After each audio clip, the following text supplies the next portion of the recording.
Hello everyone! This is another vlog about Cathay Pacific experience and about Runway Manila.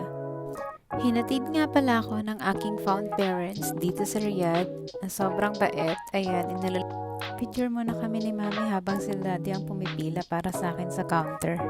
Bago nga pala ang flight guys, kailangan nyo i-check ang website ng Cathay Pacific at dito nyo makikita ang mga details ng inyong flight.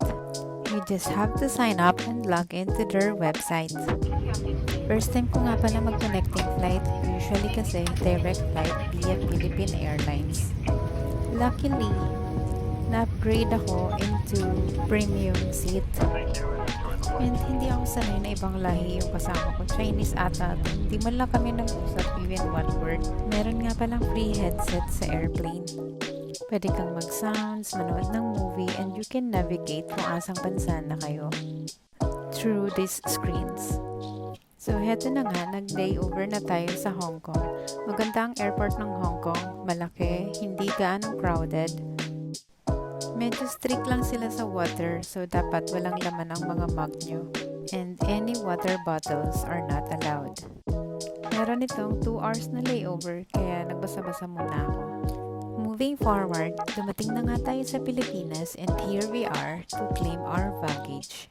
Meron nga pala akong 2 luggage with 23 kilos each, 1 hand carry with 7 kilo, and 1 backpack. After that, nag-insert na ako ng aking Philippine SIM at hinanap ko na itong Runway Manila footbridge. Sasakay ka ng elevator, I think 3rd floor or 4th floor.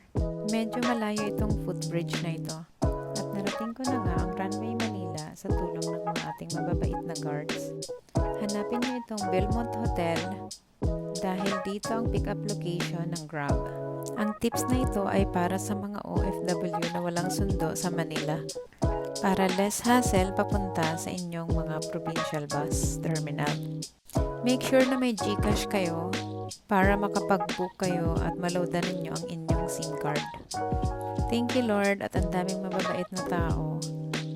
Mabait na driver na hinatid ako ng maayos papunta sa Sampaloc Bus Terminal ng Raymond, papunta ng Bicol.